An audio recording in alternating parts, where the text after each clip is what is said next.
We are 37. Okay. And now it's recording. Okay. So this is the lecture proper. And we have points up for grabs. These are not plus points. These are class standing points. And class standing will be more or less like a 45 to 50% of your rating for this sem. Those people in yellow have more than or have maxed out their class standing. I'll just probably give them um, what do you call this? They probably only need to answer twice because there's so much plus points on their end. So this is like for required points. Looking at Araw-Araw, Aris, Arteche, Bakul, Caspe, Katake, Silosios. So if your name is not in yellow, you should be inclined to answer. So is it the fault? There's no right or wrong answer here. Is it the fault of informal settlers for just making houses without permission, or is it the fault of government for not providing housing? Do do do do. Anyone? Anyone? Anyone? Is the fault of the government for me, sir? Okay. Sige. You can write in here if you're not comfortable using your microphone, but explain why though. Tan Rachel, go ahead. Sir, I partly agree with Frances that it is the fault of the government because they did not plan for like future growth of the city, so they didn't like they didn't think ahead with like the future population growth. So that's why like there's no proper housing, and then also a bit of the people for like settling informally because in the first place, I mean, like it's not Mm, their property, so I don't think it's right that they would just settle there because it's an empty land, even though they know na someone owns it, and they're also like maybe the owners are also planning for something for future use, and so like yeah. mm, mm. Yes, I think that's a very good answer. Artache, raise your hand. Okay, go ahead. I also partly agree with that, sir. But for me, sir, like you have, I'm thinking of like the perspective of the poor people. Like the economy we live in right now, like it's a very expensive. It does not allow for everyone to benefit, and some Mm, people they're just put in circumstances they're not in control of. So it's not fair that they don't get to have the opportunities that we have in the city, because the city provides a lot of schools, a lot of opportunities, jobs for better life. So it's not fair mm, that they shouldn't have that kind of opportunity. And for me, it's the job of the government to make sure that these people feel included. mm. Yes, following laws. Okay, very good. So let me just put that out here. I'll ask like another question. We'll go back to the other question here. So we're thinking about the role of government is really to plan ahead, as Rachel said. Plan ahead, prepare for growth. And then we have a very good answer from Francis saying that the humane thing to do would be to consider the perspective of the I'll just call them the poor slash informal settlers. They're yeah, they have a right to housing. And their contribution is that they sort of become the workforce, or not just the poor itself, but like people in cities, so we'll discuss more of this next week, become the workforce. And they eventually are the reason why a city grows in the first place. They generate the income of a city slash municipality. But then you may want to ask yourself, why is the GDP in the Philippines increasing even though we have like Philippine GDP? All these problems, Philippine GDP. Oh, it's decreasing. Let me just make this a bit bigger. So you see it dip probably because of COVID everywhere, Thailand and Malaysia. And it's but before that, it was like really increasing in like 2010 to like 2020, despite all the radical things, the how the Western world views like our governance. It seemed like government was very stable, and I would really say that this is because of stable governance that we get achieve this kind of growth, but also because we're increasing in population.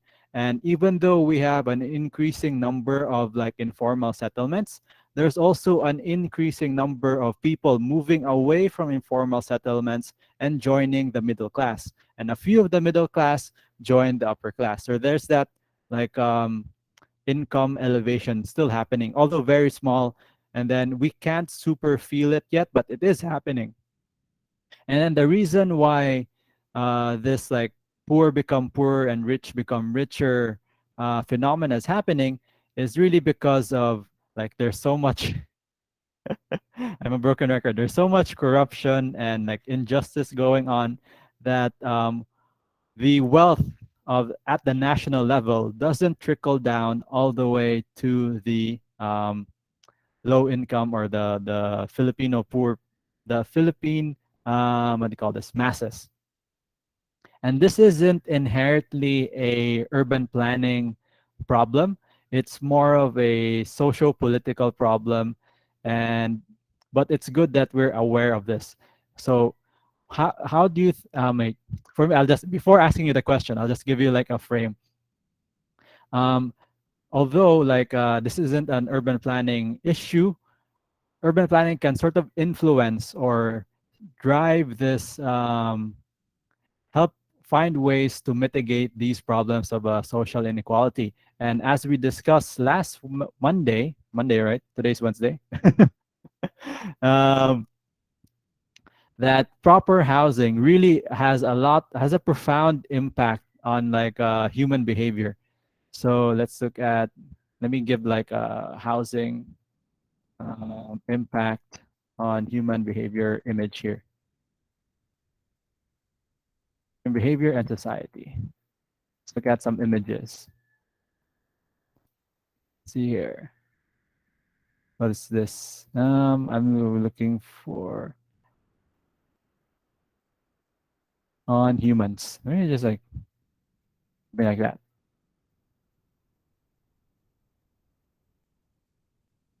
Maybe this one will do. I just like googling whatever. I just need like a visual aid. So, in the case of urban planning, we can help governments to find proper sites, uh, locate like proper what they call this. Um, where is the most need for housing in our different sort of provinces and cities.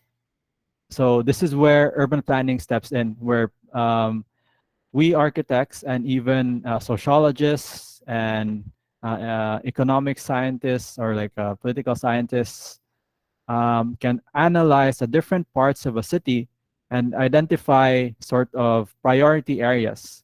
And this I think we will end our what they call this semester talking about site selection, because we'll put everything in sustainability, housing requirements, or all the urban issues, because all of this feeds into what would be a good site for, let's say, a building type, specifically housing in specifically Cebu City.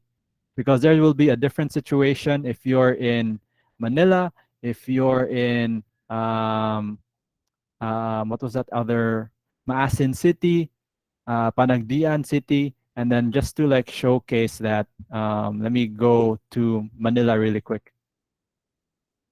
Manila, the population of Manila is 1.78 million. That's almost twice in Cebu City, twice that of Cebu City. And let's take a look at their quote unquote slum areas. So we have, let's say, Quezon City, not Quezon. Where's, wait, this Quezon. Let's see. Quezon City, Metro Manila. Oh, that's Quezon. I wanted to look for Makati.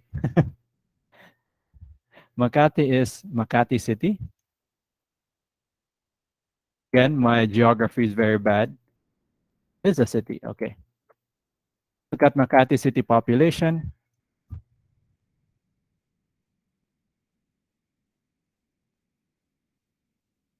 500,000. That's a little bit less than Cebu. And the area is Makati City area is 27 kilometers square. Let's just say 28. So compared to the whole of Cebu City area, it's only, I think it should be lesser. Oh, it's a lot. It's a lot more. 291 square kilometers compared to the, what is it? 27.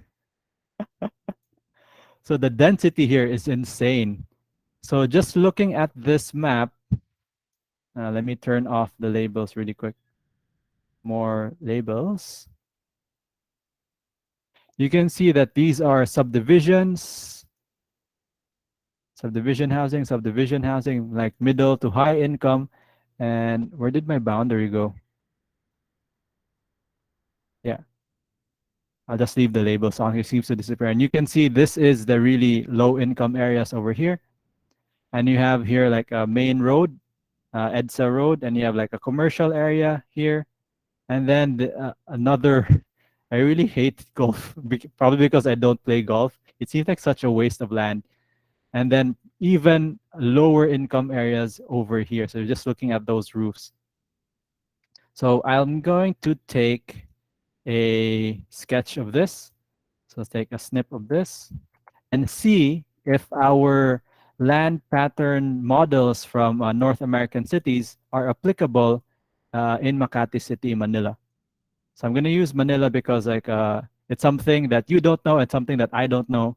So we'll be surprised with what the pattern will come out. So let's say Makati City.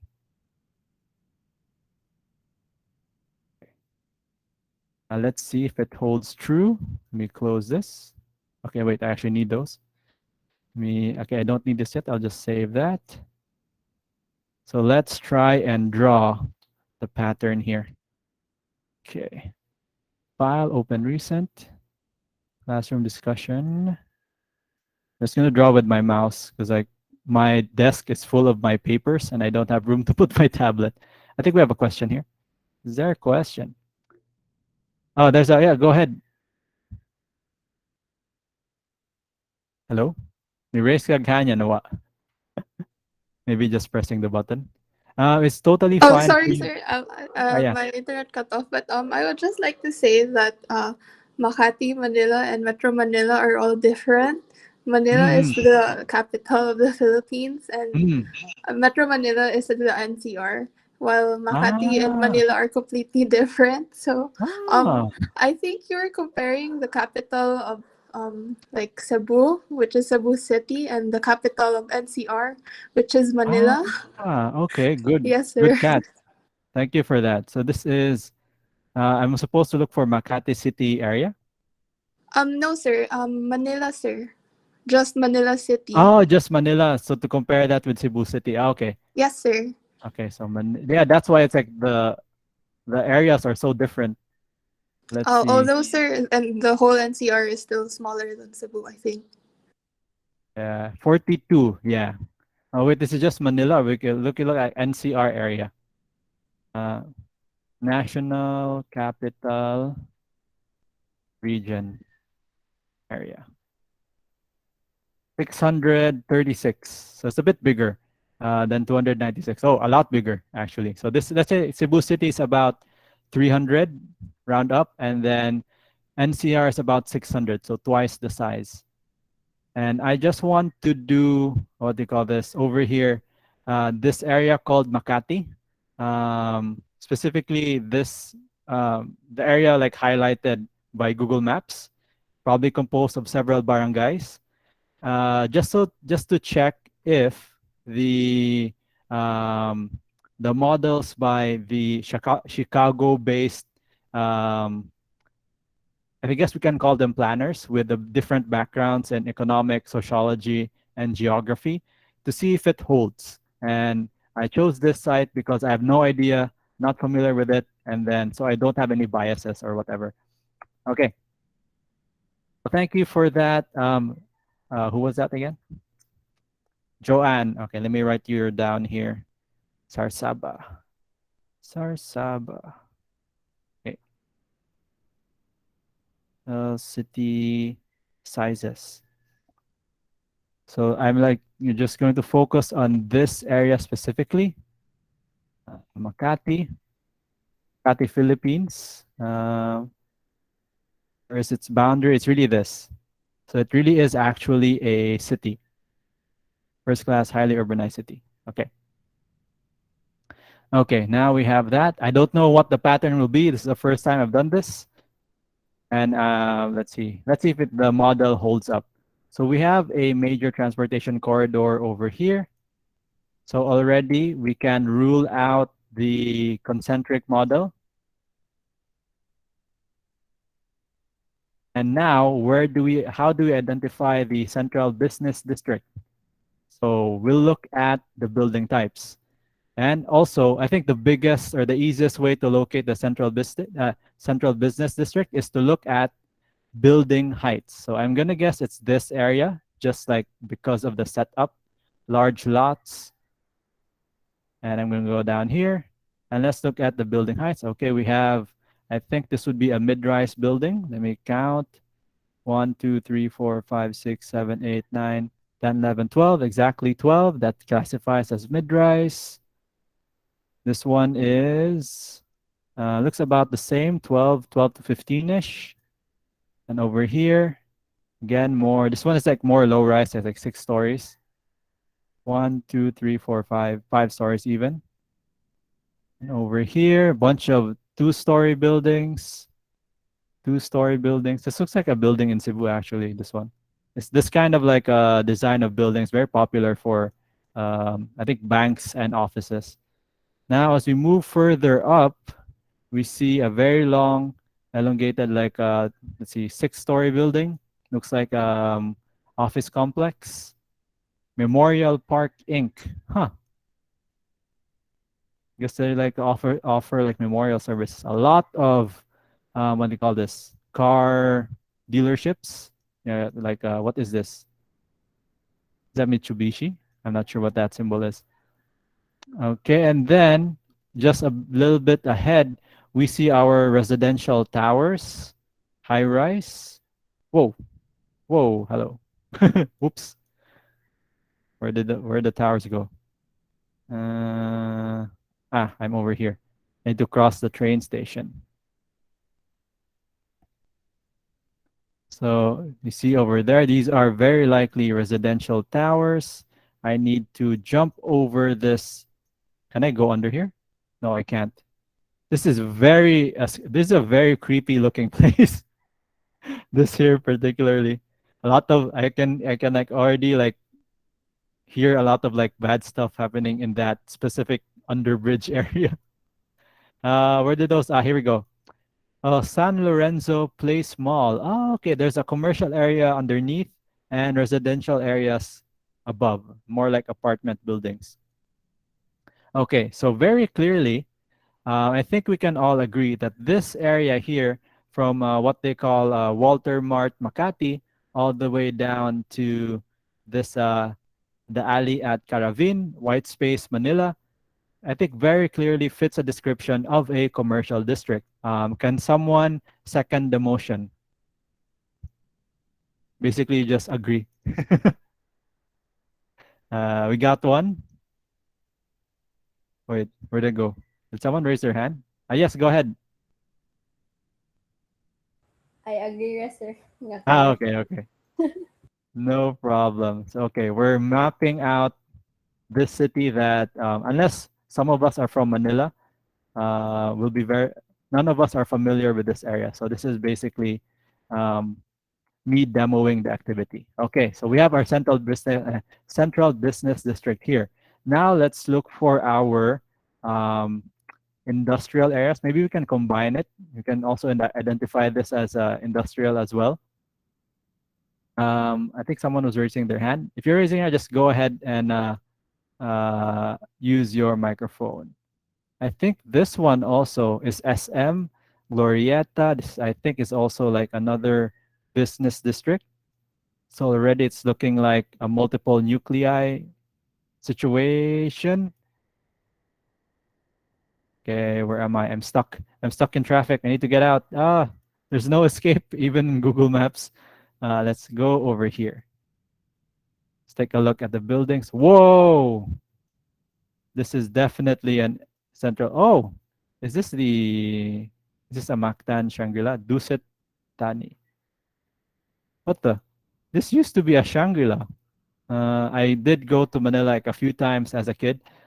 Yeah, I clearly remember this being a Shangri-La or a Mactan something blah blah blah. Now it's like a Dusit Tani. Ah, okay. I went to Manila a few times as a teenager because my mother was a is still a kanang doctor, and they would have a lot of conferences in Manila. I remember going to this SM. Huh. I didn't know this was in Makati. I just like picked Makati because like it's the one that you always hear about. High-rise buildings. So okay, we have another commercial area over here. So you can second the motion, or you can say it's not commercial enough. You have like commercial area. I'm just gonna check this block over here. See if it's also commercial. Let's see. Let's see. Yep, definitely still commercial up here. What about down here? This block over here. A little bit less commercial. It's an interesting design. It's like fairly postmodern. Post Manila, it says on the front. Okay, so I think this is also residential, like very like highly dense area. So this would, I think the business district went this way like this. Okay, so business district. Let's say business district as well. Although this one's a lot less dense compared to the other two. So we can say this one is the most dense. I'll just color it in red over here. Reduce opacity, that's like the key one. And slowly gets a bit less dense as we go towards the western side. And here, I think we have our first spot of low density low income residential areas. Oh, this is still pretty good. Let's move down the block over here. Can I get here? Excuse me. It's still looking pretty good. This could be very likely a medium income neighborhood. So we have like a single detached house, detached housing. You have some markets, apartments. So these are definitely low to middle income area with some, I think this is also middle income apartment looking at its size and the quality of its like facade. So middle income area, middle income area. So this area would be, I'll just take another peek over here. This is work savers personnel. Okay, I don't know what this is. This is like some kind of sports area, recreational facility. Very unique circular shape. I can't find the entrance. Seems like it's closed. Do not enter. Do not block driveway. And then just looking at this area, this is definitely more low income than middle income. Apartments. I think this is just a house. This is definitely low income house with the commercial areas underneath. This one is I think a apartment building could be. You can see the rebar sticking out like it's like in the middle of construction and it's stopped. So we could probably classify this specific area here, more middle to low income. So I'll just color that in. So you guys can agree or disagree, chime in with the your microphones. I'll just color this as in the Philippines, residential is colored like yellow and commercial is colored in like hues of red. Let me double check that. Yeah, I'm pretty sure that's it. Let me, crap, I made the roads yellow to make it stand out. So I'll just make this another shade of yellow. Okay, like something like this. And already, just looking at that, I'm pretty sure this is middle income, this is low income over here. Already it's looking like, just because we have two business centers, it looks like a multiple nuclei model. Let me just fill this in. Up we go. And then I'll just like color this in as a, what do you call this? What would I color the middle income? I'll just say like this shade of yellow. Whoops. We'll color this as middle income.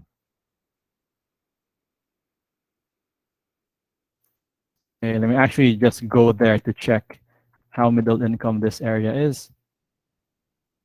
Oh, it's a gated community. I can't seem to go in. This is a gated community.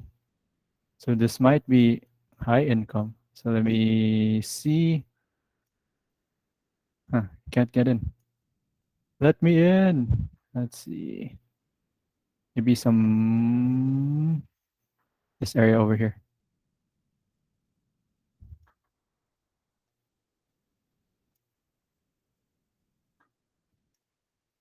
Down this road. So it is some kind of gated community. It doesn't have a name on it. So Sir, that's a hmm. subdivision. It's a subdivision. Yeah, I like what do you call this? It's like private property because you can't get in. There's no what do you call this? No Google Map image because the Google Map car isn't allowed to go in. So that's why, like in subdivisions, you don't get to see what's inside. So very likely that this would be high income. I think just looking at the sizes of the lots. So yeah, I think this would be high income. So I'll mark it down as a lighter, probably the lightest yellow, closer to white, I think. Do do do. I thought it would like some kind of sets of houses. Well, very likely this kind of subdivision was built during the Marcos era. This was the time that subdivision development was at its peak because the Marcoses were very kanang what do you call this active with high income housing for the new what they call this the emerging middle to upper class. Um, I guess I don't know what they call Manila people because we have Cebuanos, but I don't know what the name is for Manila people.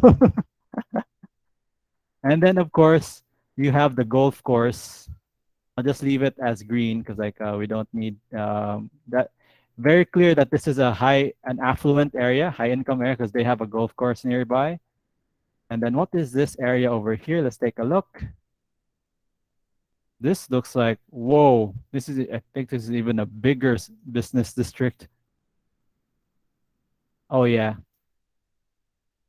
this is another business district up here. It's probably where the banks and offices and the lawyers are. Next Tower, Chroma Tower, Teleperformance Center Ayala, Plaza Tower, the World Center, Trafalgar Plaza building. So this is even more dense than over here. Okay, so I'll just highlight that with our orange over here. Do do do do. And I wonder what this like green spot here is. Let's see. Uh, Already we have like 3 possible centers. So very likely it started out here at the intersection, I would guess, and then, or it could have started on this business district over here. But this one looks fairly new, and this is probably the newest. It has the tallest towers. In the 70s, the tallest towers were probably like 12 to 15 stories. It wasn't until like the 1990s that buildings really went high rise, based on my experience anyway. Okay, I want to find out what this spot here is. This looks like a memorial. It is a cemetery. Okay, and then you have like high density residential areas over here. And then if this is not a gate, it is another kanang subdivision slash gated community. I call the subdivisions a gated community sometimes because there's a gate and a community. Where is the entrance for this thing? Okay. And then you got the really weird street names like Jupiter for some reason, Jupiter Street. Okay, where are you? The entrance is somewhere over here. So this is another subdivision, usually for something like this, and it's at this size. This is definitely middle to high income. So we can like probably do the same over here. I'll just color them in white. Okay. I'll just highlight the, what do you call this? The high income and low income areas, because in between them will be the middle income areas. So I'll just highlight this as high income. And already, like just looking at the map, you can tell from the sizes of the roofs how tightly or how compact these living conditions are. So let me just highlight that. And then do that. And then I think over here, this whole section here looks like low cost housing or informal settlements. And then probably the same will be up here. Okay, so let's take a look at this area. This is West Rembo. Let's take a look at this. Okay, since we can go in, this is like the Google truck car can like come in, and you can really see the quality of the living conditions and the quality of the buildings. So very clearly, open markets, residential, and then more kind of compact dwellings highlights the low-cost housing area. So this is where a bunch of the working class live. So you can see the conditions over there. And you can already like tell like that feeling of neglect from the government, but at least they have like power, access to power, even though the wiring is very messy. That's something that on a national level in the Philippines, it hasn't been solved yet, keeping track of the power lines. You have a bit of garbage over there. So management of waste is an issue. So, but this is definitely not informal settlement. So these are um, like close to permanent structures that very likely has been around for a long time, because you have buildings like this. This is fairly new next to buildings like this, which is very likely very old. This is like shows the phenomenon where even though it's a small fraction of the population, some people are becoming or are moving up the income ladder, so to speak. So you can sort of imagine that this area could have been like something like this. And then as the residents found better and better jobs, they were able to upgrade their areas. So now it looks like that. And these roads, I'm amazed that the Google truck or van was able to come in here and then back into like a wider street. Okay. So definitely low income areas. So you have elementary school. They have a big football field over there. And where's the boundary for Makati? Makati. Okay. So I'll just like quickly summarize this or like simplify this. Let's see. Dark yellow. Dark yellow. That's something like that's like too dark. Let's increase the brightness a bit, make it closer to yellowish, something like that. So definitely this area here. Um, do do do do do do. Okay, so while I am drawing this, you guys think about whether the multiple nuclei model supports this sort of development pattern, and also think about how it fails to describe this development pattern, if it does, in your opinion. So I'll be calling another batch of students in a few, what do you call this, in a few seconds. So just get ready. Okay, that looks decent. I'll make it like yellow as well. And then over here, let me just double check. I really want to double check if these are subdivisions. Some of them are subdivisions, some of them aren't. And these are low cost housing again. Okay. But they have been, I think the positive thing is they're already in place. They're not informal settlements. Oops. Do do do do do do do do. We're just making it a lot faster. And this is probably another affluent community over here. Stroke. Stroke. Let's reduce the pixels to like, let's say 4. And Control D. Oh, I was on the wrong layer. Stroke. Control D. Or like too much. I get OCD. Stroke. Say 2. And Control D, G. Let's take that yellow. Maybe we need like a different color for this. Low cost housing should be, I guess we're out of color, so I'll just use purple. And that. And then in between the low cost housing would probably be the medium income housing. And then in yellow are the sort of high end housing next to the golf courses and the big malls. And maybe I need to highlight the commercial district as well. Don't have any missing parts. Okay, red. Okay, so the question now, guys, is does the multiple nuclei model support this kind of development, or does it not support? Or like, is it does the model break down, or is it not gonna what do you call this accurate to the model? So now I will be calling. Let's see here. Manilenyo. Ah, okay. I never heard that term before. For that, good to know.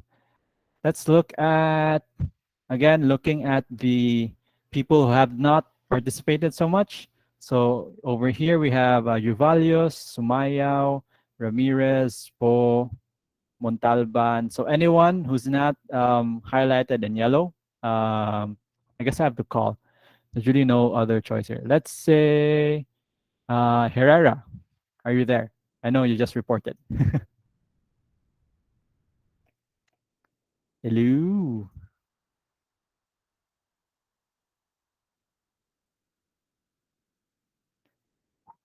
Hello, Herrera. Okay, Herrera's not here. Next, let's go to, let's see, who else was reported here? That's on this list. Uh,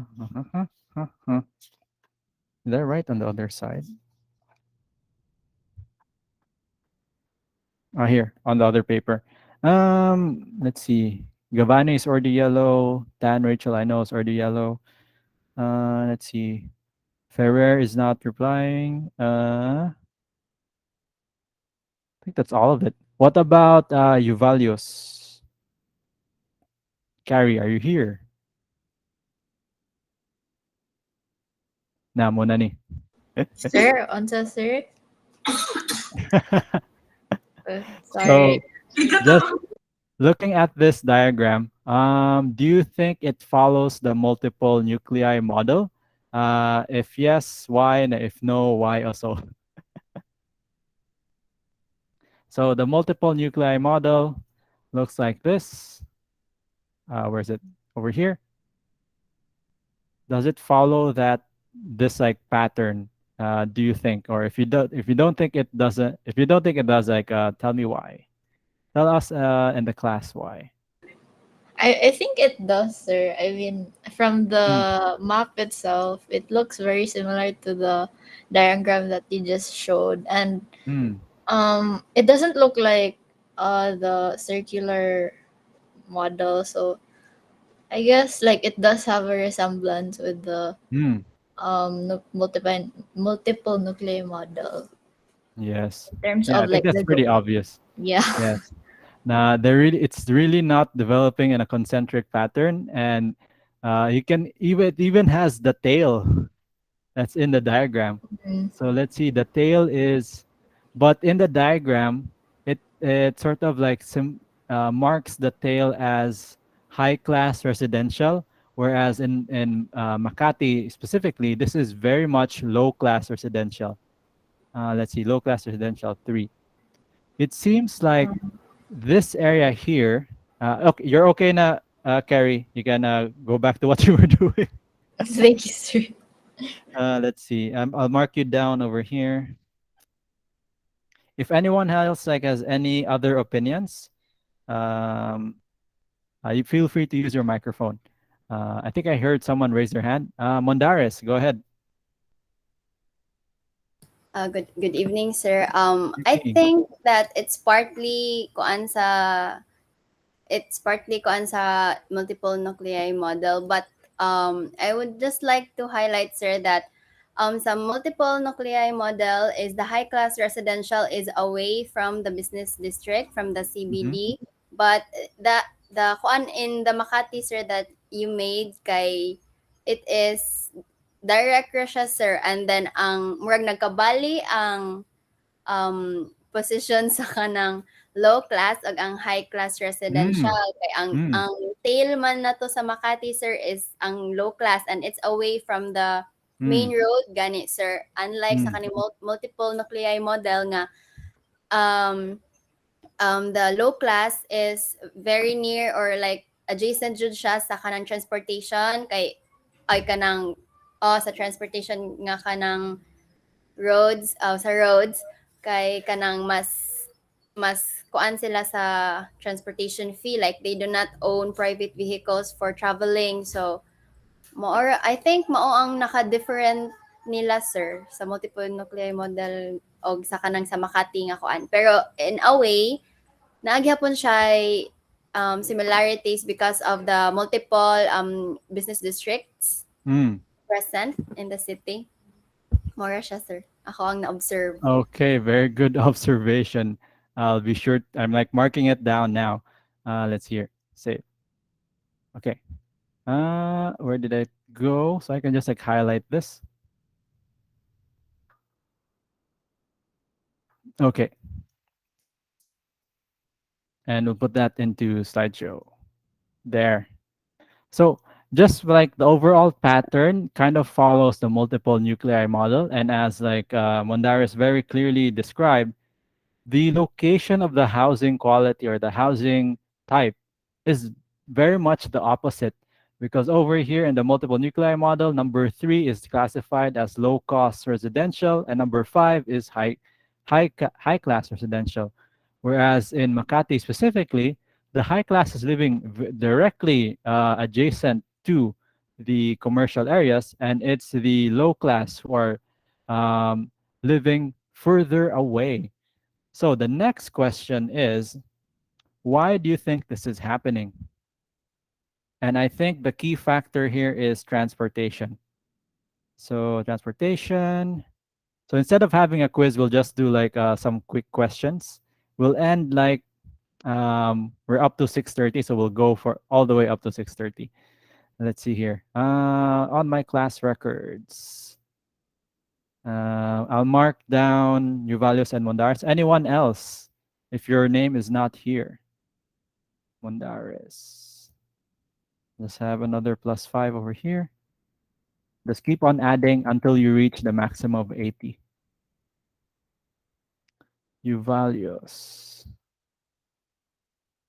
+5. Nobody else? Nobody else wants points? Okay, even okay. I'm now accepting people who are already in the yellow. If you want, seems like nobody else is answering. Artache,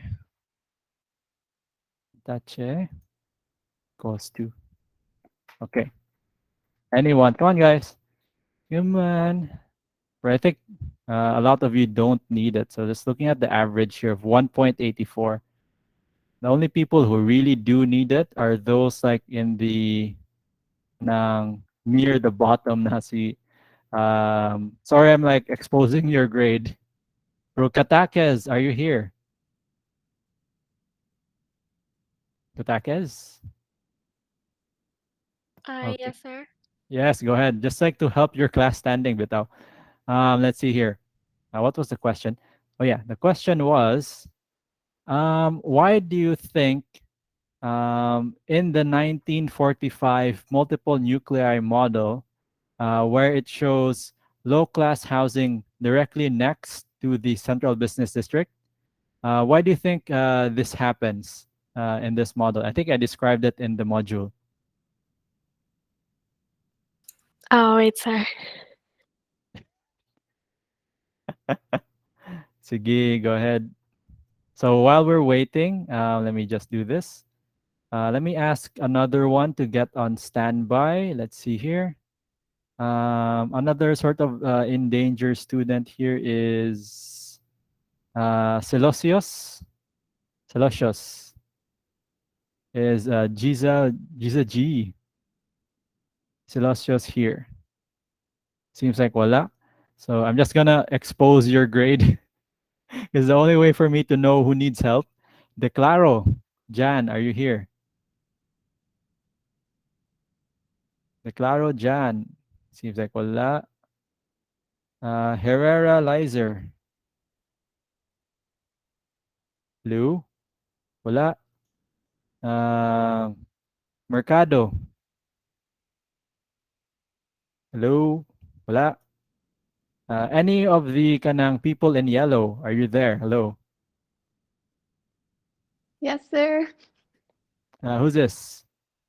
Mm, Sarsaba. Okay, there you are. I think that it does follow the nuclear model because um, the residential areas have sprung up around the business areas. Mhm. Like, for example, the malls. Way back before, there didn't used to be like subdivisions around that area, but then as time went on and it proves that it generated a lot of money, then they started building subdivisions around it. And then there was this trend, specifically like the Rockwell Mall or power plant.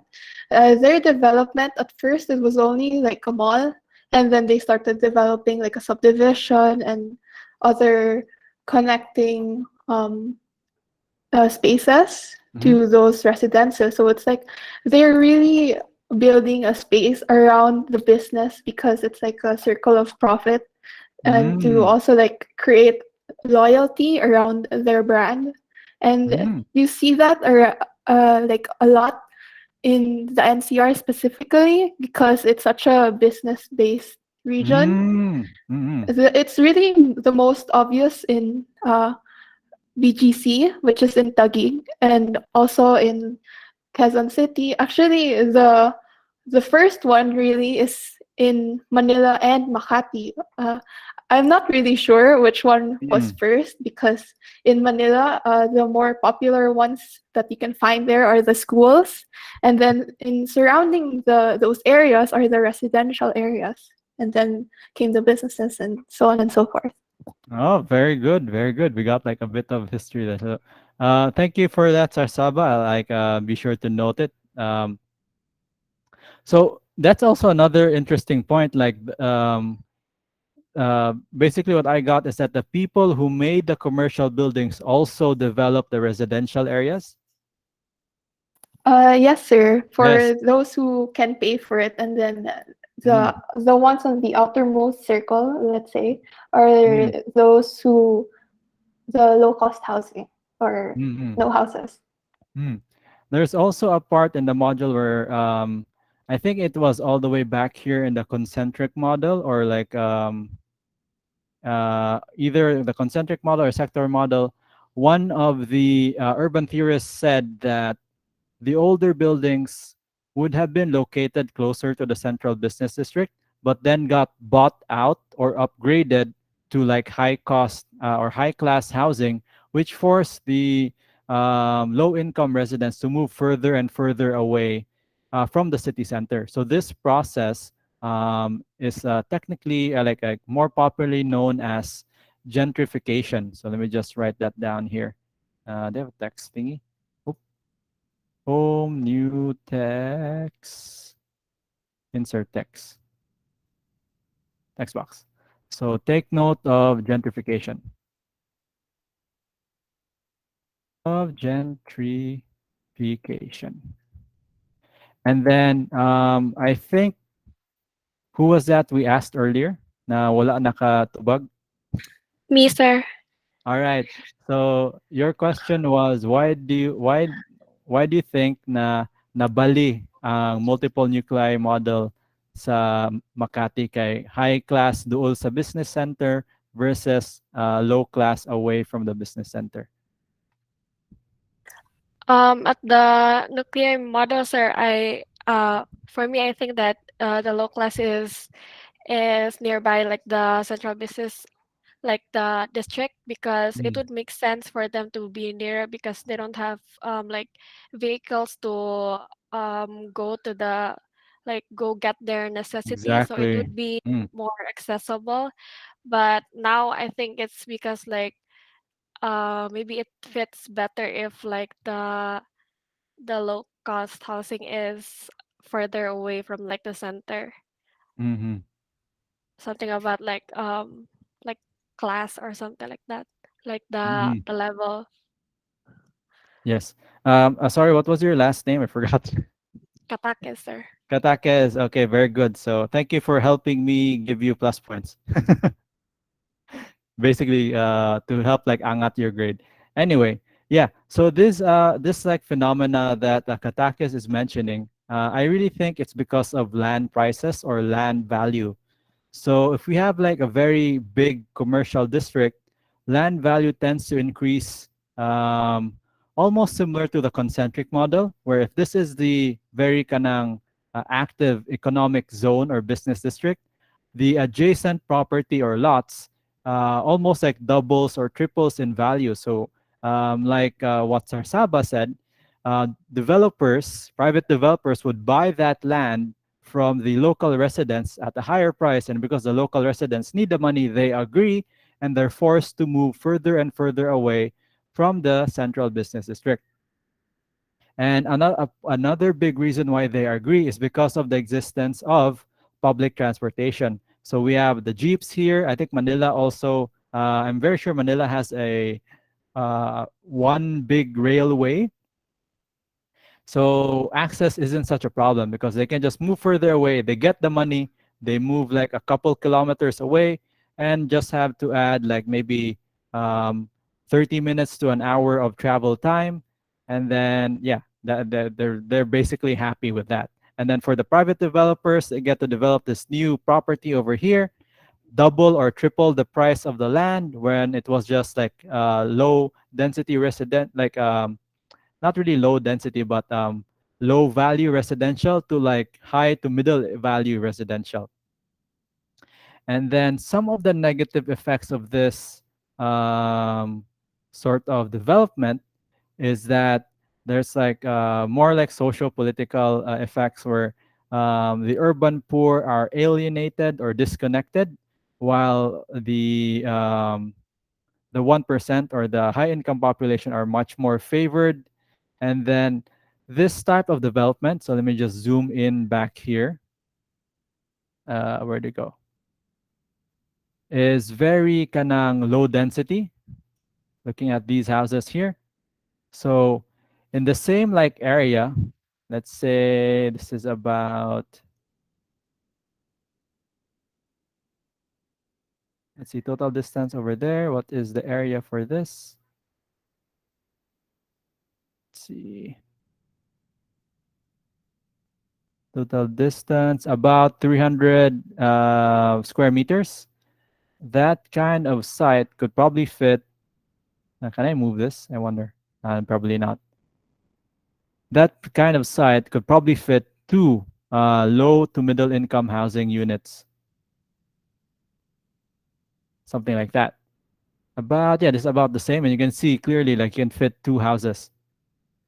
Although the quality of living is a lot better here, it really isn't the most efficient use of land. And what happens is we have this like big subdivisions, a lot of like different central business districts. And if you live here, you're very fortunate if you get to work here. But I think more likely than not, you would be working somewhere like in the city center over here or somewhere in the other multiple business districts around Manila. So people are forced to take the highway, drive further away. I think in the Philippines, people are happy to drive 1 hour, and that's why we have this like sort of a traffic problem and like urban sprawl problem. Sir, we're not Yes. happy to drive 1 hour. We just have no choice. Yeah, but like, would you, Kuan, would you drive 2 hours to a place Sir, unless the you have driving to? time of NCR is usually like 3 hours plus because Oh, of the 3 hours traffic. plus, na? Yes, Oh, sir. okay, okay.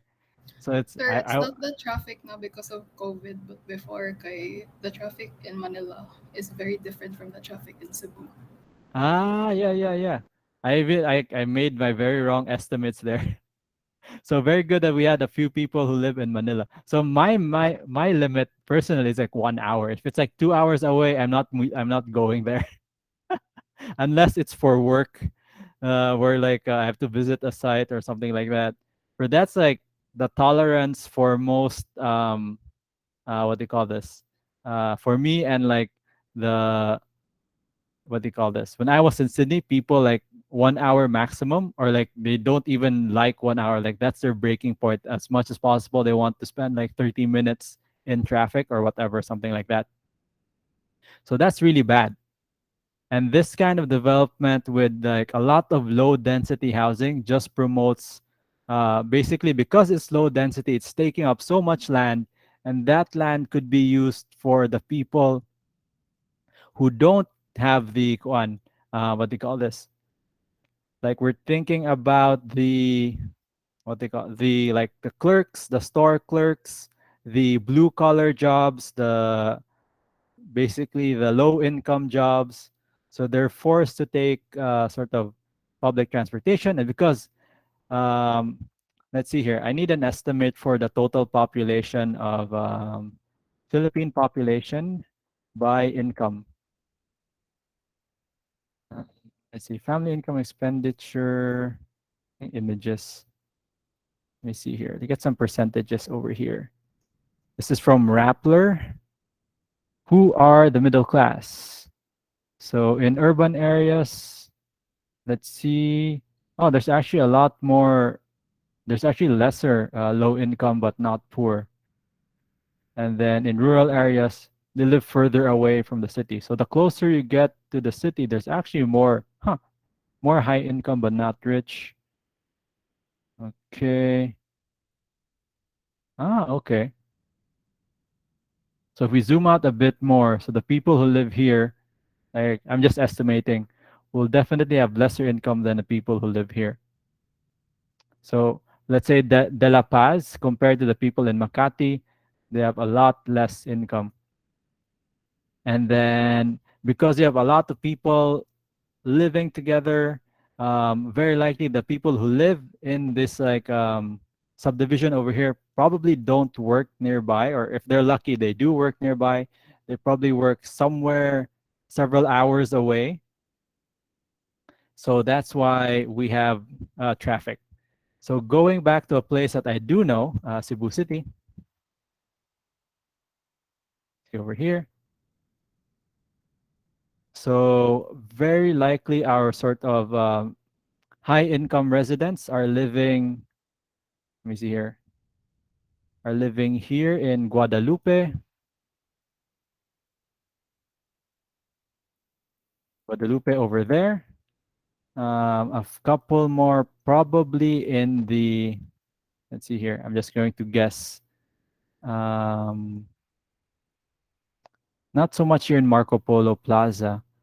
I think more Bakayan area just because of the size of the subdivisions. Basically, the bigger the subdivision, the more affluent or wealthy the residents. I think another big income subdivision is what's it called? Beverly Hills in Lahog. Where is Beverly Hills? Beverly Hills over here. So the entrance is, where is the entrance?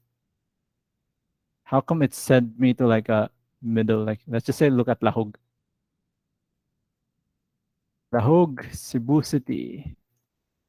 Lahog, Cebu City. And remember, Cebu City is like half the size of like the NCR. So Lahog is, yeah, this is it. Where's that road I'm looking for? Ah, here we go. Cebu Financial Center. Let's see, IT Park, Guest House, Taoist Temple. Ah, here we go. This is the one road that I used to get to Beverly Hills is here, sa Sudlon. It goes all the way up here, and then you have like the beginning, the entrance of the like Beverly Hills subdivision. So you look at these lots over here. So that's one area. Another there. Another area is in Bakayan. So you see the subdivisions like this. We have Pristine North, Pristina North, and this one is, let me see here. I forgot. Maryville subdivision. Going down, we have another subdivision. I think Sunny Hills a bit more further away. So yeah, so the subdivisions are more in this area, and the work areas, commercial areas, are more here. Ayala, commercial areas in Ayala. We have like banks and lawyers living, working here. It's a good thing we have 3D because it's a lot clearer. IT Park, the hospitals over here, and of course the city halls and like institutional centers over here in Barangay Santo Niño, and then a bit more offices over here. And it's really, Cebu City is very spread out. And then of course you have the low income settlements. These are the real informal settlers where you have multiple houses just built on top or on top of adjacent everywhere. So let's try to make, whoops, oh, excuse me. Let's try to draw a measure distance, 300 square meter lot. How much is that? Total distance, area. Oops. Go back. Let's see. Measure distance.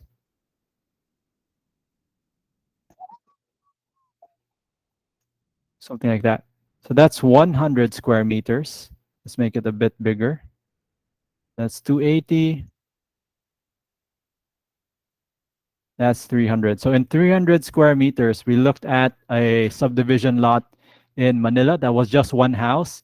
Here in an informal settlement, there's probably like one, two, three, four, five, six, seven houses. That's seven times the amount of people living in the same parcel of land. And of course, it's probably where I think actually, let me see here. This is probably where we're getting our COVID cases from. And it goes back to the question: is it the government's fault, and is it the settlers' fault? It's really like just like a two-way street of people can't help but come into cities because they need or they want, I think more than want, they need that income, they need that opportunity to improve their livelihoods because our agricultural sector isn't very good or isn't well supported by the government, so they're kind of forced to come here. It's and then the system, the society doesn't really um, what they call this, it's very difficult to like get into or find a job. And then, although this is just a generalization, it doesn't apply to everyone. It's really visual proof that our like policies for new workers, policies for finding jobs are not working well. And on top of that, we don't have proper planning or we don't have any planning policies in place, especially in Cebu City. Our planning policies kind of stopped after 1970. And we've just been like trying to keep up or like, what do you call this? There are so many different movements and they haven't like coalesced or come together to create a proper land use plan. And this is really um, more than urban planning, a really kind of governance problem. There's a lot of infighting between different political parties, and there's really seems like no solution in sight. So if we go to places like municipalities like Liluan, at least their government is sort of like functioning properly. And basically, you can tell if you go to the website, Liluan. Let's see here, official website. Where is it? Liluan.gov. So, oh, who's that? The commission audit. Is this the mayor of Liluan? It is the Yes, mayor of sir. Liluan. Front and center. I was like, that doesn't look like Governor Gwen because I only know Governor Gwen. It's Let's her see. daughter. Ah, it's her daughter. Oh, okay. Oh man, the oligarchy is really in the Philippines. But at least you have you have like a working website. You have demographics on the page. Comparing that to the cebucity.gov, Cebu City Gov website, we have transparency, directory, gallery, which if I click it, does it even work? It doesn't work. Where are the maps? There are no maps. And this is why earlier this week, I was looking for maps and then I luckily found these like bids and procurements tab. And that's where I found the proposals for new schools that I shared to the design class. I think there's like some new ones over here. This is from today. And I think the other ones are buried now because there are a lot of road concrete pavement at Dostos Village, road concrete pavement at Sitio Morihay, proposed road widenings, a lot of like road stuff. And this is really where the things get kind of messy because sometimes they don't keep track of these road management. It's very easy to switch concrete types from expensive, like from standard brands to cheaper brands. So that's where the fishy business happens. Anyway, I'm like getting off track. So yeah, so the urban model, the land use models are just sort of one attempt to explain what's going on in cities, and basically, for the most part, as far as I know, there haven't been any new models or like the publications regarding this type of analysis is shifting from like instead of looking at big picture stuff, they're looking at more grassroots, bottom up sort of type of movements. So I'll share that probably like next meeting is already 619, but this is basically one way to sort of analyze the physical structures of like your barangays, municipalities, and cities, and sort of like analyze them like why would this be happening this way, and then sort of going back to my questions here, um, how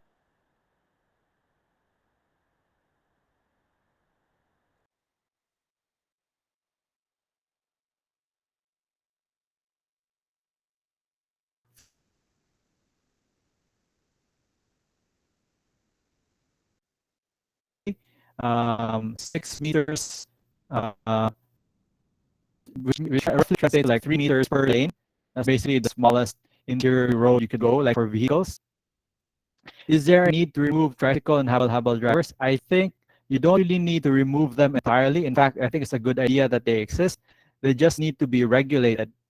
And then in general, in the Philippines, I think we are favoring private vehicles way too much. And it's because the people who make the decisions or who make the policies also own more than one private vehicle. So it behooves them or it incentivizes them to create policies and laws that favor private transportation because they themselves need it. And it's like it's very rare that a official or someone in power would think about other modes of transportation because the other modes make their private vehicle use inconvenient. So that's really a challenge. So how can we like combat these kinds of thinking? It's really just awareness. At number one thing is we need to make people aware that these exist. I'm sure are like for the most part Filipinos are aware. So the next step would be what to do or how do we solve these problems. Like especially in transportation, we'll try to tackle this probably maybe like around the fourth week of November. We have like a section on this. And then let's see here. What would be the ideal travel time? This is supposed to be travel time. I think this is our last question for the evening. What would be your ideal travel time if you live in Cebu City or Cebu Province, or if you live in Manila or anywhere? Travel time from home to work slash let's say play, meaning like you go to a mall or whatever.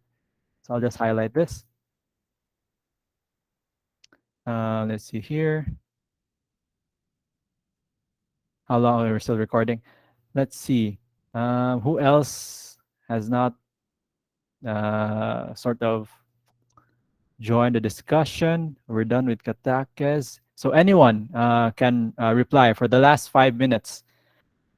What would be your ideal travel time? Like from your home to school or from your home to like a mall? How long are you willing to travel? We know people from Manila are willing to travel like 2 hours, 3 hours because they have no choice. Katakis plus 5. Salba another 5. We have some. If you're raising your hand, just go ahead. Okay, I have 2. I'll start with Mondares. And then after Mondares, Sumayaw. I'll just kuan my travel time sir from here sa ako ang city sa Bugo sa north to Cebu sir whenever I go home like if na ay holiday or kuan sa school Mhm. kanang walay school um the normal travel time sir that I will really go for kay 2 hours from Bugo to Cebu 2 hours and then Mm. but if kanang kuan siya sir like naay traffic near sa Consolacion and Mandawi area kay it would really go up to 5 hours gyud ang travel. So I would kanang up to kanang ride na lang the V hires kay 2 to 2.5 hours siya ang estimate. So 2 to 2.5 imuhang kanang threshold Na makaya pa. Sa photo naman ko, sir. Pila to? 2 to 3 hours? 2 to 3 hours. 2.5. 2.5. Sige, 2.5. Okay, Sumaya, go ahead. Sir, ang akong ideal travel time is 30 minutes to 1 hour, sir. Depende po Hmm? na sa dadon na ako, sir. But, palitan if magmotor kay Hmm. like padong sa amo ay mangitag ikog shortcut ana. So like for Talamban dito ko agi sa Highway 77. Then mo lapos na siya dito sa Robinsons. Diretso na na padong sa Pitcos na ruta, sir. Hmm. Yeah. Then if car gali kay 1 hour gina, sir, kay kanang bitaw kani daghan pa magbuhaton sa balay, sir. Then mo Yes. na siya, sir, dapat ang mag-set lang kog limit kay para daghan pod ko mabuhat anang day, sir. Okay, very Yan good. na lang. Sige. I have a comment here. I'll just read it out loud from Borromeo Kyle. Linear City. Oh, wait, no, that was Ko. Sorry, Ko. Faith and Ko. Linear City in Saudi Arabia. Linear City. I think I've heard of this, but I haven't read much literature on it. Future of Sustainable Cities or something like that. Oh, I'll look that up and include it in our discussion later on. Linear City in Saudi Arabia. Linear. Saudi Arabia. And then for Kyle, for schools work, probably less than an hour, sir, since there's time schedules for malls, other 2 hours. Okay, I'm noting down. Let's see, we have a couple more. Seems like a lot of people really want to answer this question. I guess I'll start off with Jean. I think 30 minutes, sir. Ako makaya, but it's usually beyond that. 30 minutes would be the ideal. Imong threshold is 2 I think hours. mga 1 hour. Like before, sir, katong face-to-face pa, katong pag senior high na ko, I used to kanang commute going to school. And then, Mm, wala na gina ko na kaya, so sir, I opted to kanang mag-dorm na lang. Before, I mm, had to like travel mga 5 a.m. to get to school, mga by 7. Ana So, dyan na. For work. Okay, next we have Kiana.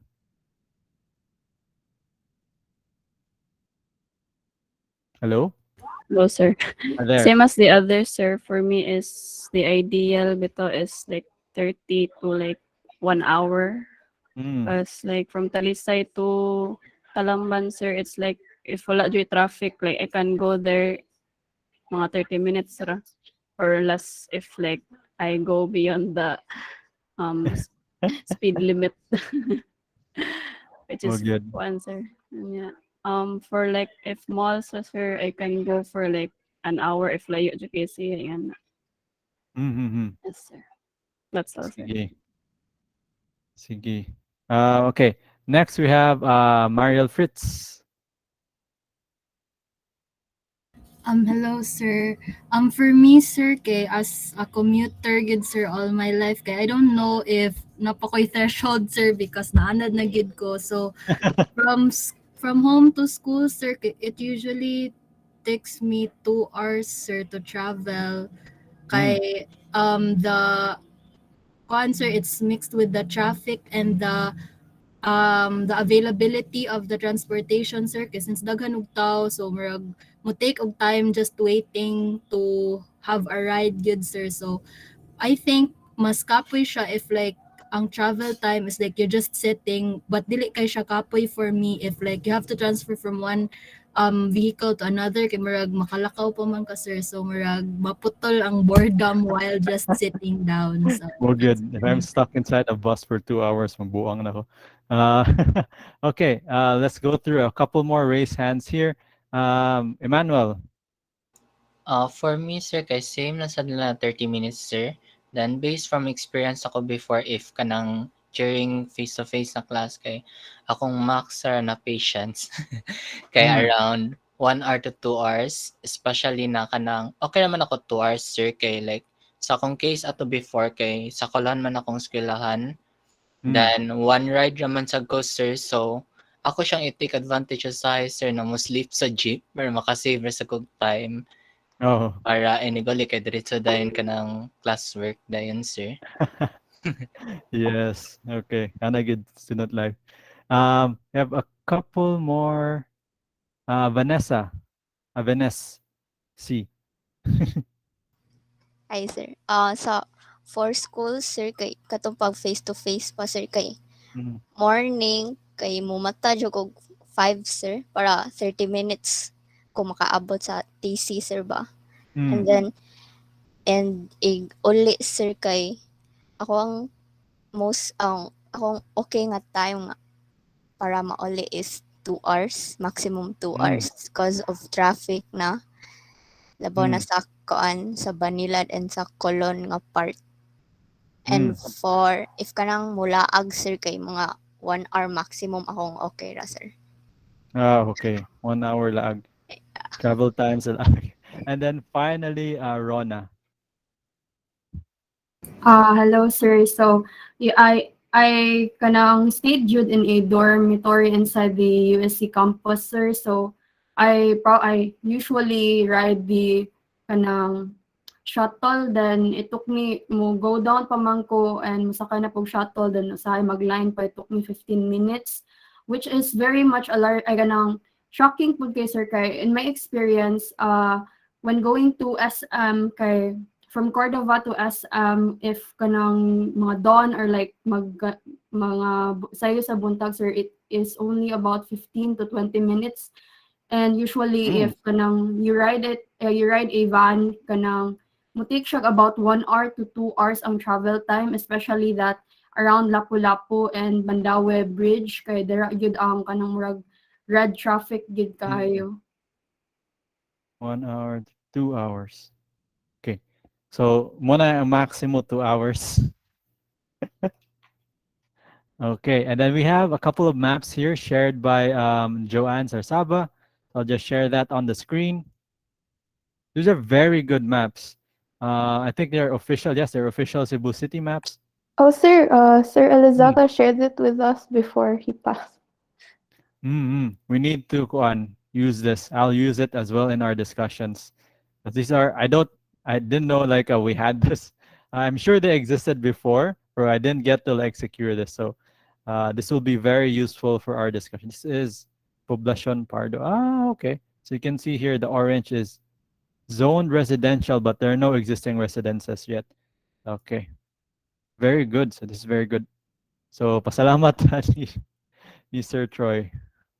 I'm sure he'll appreciate us using these maps to like further our knowledge on land use planning, urban and regional planning, and architecture.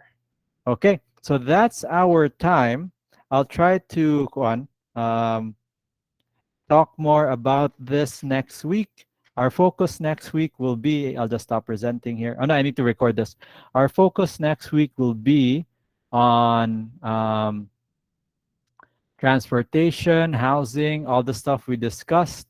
So we'll discuss it in greater detail, AR 2233, using the books that I was saving for postgraduate studies, but I feel like you guys are ready for this. So just like if you have time, if I know you guys are very busy, take a look at just like even the introduction to chapter 10 over here. Or if you feel like it's too confusing to understand, just go back to chapter 1 of this, part 1. It will basically explain why cities exist and why are things built in this way. And it's basically a newer theory of how cities develop. And it's no longer talking about models, but like um, the behavior behind development. So it's not trying to generalize everything, it's starting out with the person, the families and like communities, and from the community, a like a small town, and then from a small town into like a city, how those interactions are related and how that affects the built environment. So yeah, this will be a very good book. I've gone through this several times, at least like chapter 1 and 2. Basically, that basically my informs my understanding of urban and regional planning. So I think this is a very good book, and I'll try to simplify the parts that you may or may not understand. Okay, so very good discussion, guys. I appreciate the back and forth. And then, yeah, no other assignments for this week. For me, it's really just grading your papers now. So next week, probably, I don't think we'll have any more like big projects. It'll be more focused on small quizzes. And I think I do it this way because I really can't check any more papers. Okay. Sige. Good night, guys. I will see you on Monday. Thank That's you, sir. 22. Thank you, Thank you, sir. sir. Thank you, sir. Evening. Thank See you, you. sir. Sir. Thank you,